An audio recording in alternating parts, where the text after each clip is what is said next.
তার আগে একটা পজিশন ছিল, মব হয়েছে, দুইটা মব হচ্ছে, এটা আইন শৃঙ্খলা রক্ষাকারী বাহিনী উপস্থিত থাকা সত্ত্বেও কেন মবটা হলো? আমরা দেখতেছি ভাই, আমরা দেখতেছি, সবই দেখতেছি আমরা। এই ব্যর্থতা আপনি নিচ্ছেন, দায়ভার নিচ্ছেন, আমরা দেখতেছি, যাচাই করতেছি, দেখতেছি ভাই। আমরা এখানে আসলাম তো, তাদেরকে গ্রেফতার করা হবে কিনা? দেখতেছি ভাই, আমরা দেখতেছি, আমরা আসলাম দেখতেছি। গ্রেফতার করা হবে কিনা? মব যারা করেছে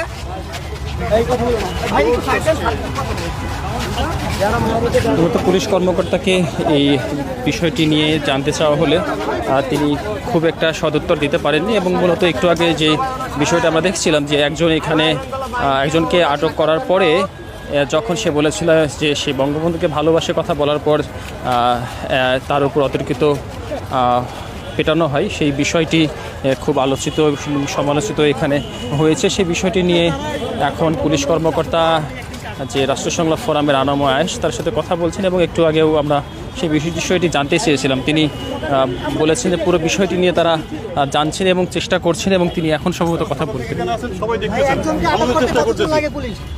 আপনাকে এখানে আমরা দেখি ভাই, আমরা সিনিয়র স্যার আসবে, উনি আপনাদের সব বিষয় সিনিয়র আছে ভাই। আচ্ছা, পরিস্থিতি এমন হচ্ছে কেন? এখানে কেউ আসলে আমরা দেখতেছি, যাচাই করতে আমরা তো কেন হচ্ছে দেখতেছি।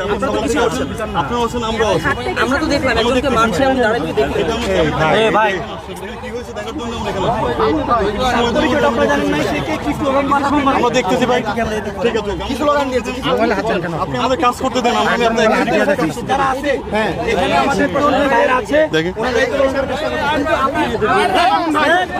ভাই উনি তো উল্টাপাল্টা গালি দিচ্ছে ভাই। কি গালি দিয়েছে? কি গালি দিয়েছে আপনাকে? উনি শহীদদেরকে আওয়ামী লীগের কোনো কার্যক্রম চলবে না। আপনি ক্যামেরায় আমি ক্যামেরাতে বলছি ভাই, আপনি মিডিয়ার ভাইয়া না, একটু বিনয়ের সাথে প্রশ্ন করেন। আমি যথেষ্ট আপনি মারতে পারেন কিনা? আপনি কি কাউকে আপনাকে বিনয়ের সঙ্গে প্রশ্ন করছি, আপনি কাউকে মারছেন, মব করছেন, এটার ব্যাখ্যা কি দিবেন? আচ্ছা ভাইয়া, আপনার কথা হচ্ছে আপনারা এটাকে মব বলছেন?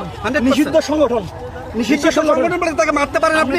আইন করছে, আমি তো অবশ্যই পুলিশের হাতে তুলে দিয়েছিলেন, আমি দেন না, আপনি তো ঝাড়ু দিয়ে মেরেছেন, প্রথম তো পুলিশের ঝাড়ু দিয়ে মেরেছেন, পুলিশের হাতে দিলাম, পুলিশ ভাইরা তো হেল্প দেখেন কি মব করেছেন কিনা? আপনি আমার কথা বুঝেন, এটা অভিযোগ আছে করেছেন কিনা? হ্যাঁ বা না? এটা মব না। আপনি ফেসিস্টের লোকজন আমাদেরকে মেরে ফেলবে, আমাকে হুমকি দিবে, রাস্তায় পিটাবে, ওইটা মব। আপনাকে উনি হুমকি দিয়েছে? অবশ্যই আমাকে কয়েকদিন আগে যে পিটায় যাবে, ঢাকা মেডিকেলে আহত করলো, তখন কইছিলেন থ্যাংক ইউ, কিন্তু আপনি কিন্তু মবের অভিযোগ ছিল। এদিকে আসেন, পুলিশের কেউ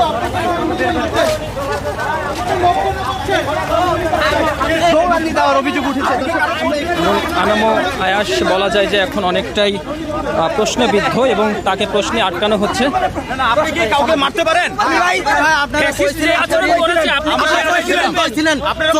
অভ্যুত্থানের কয়টা জুলাইয়ের পক্ষে দেখেন, নিউজ দেখেন, আপনি বের করেন।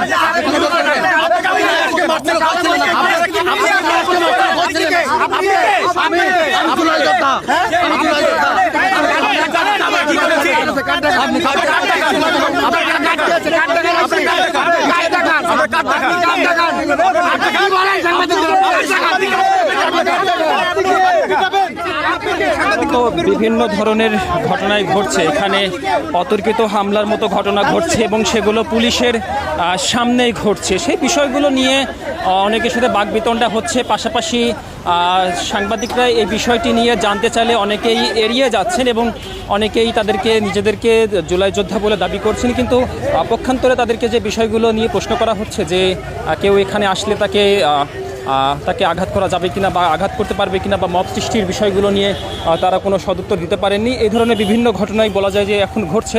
তো এই ছিল ধানমন্ডি 32 থেকে সর্বশেষ অবস্থা।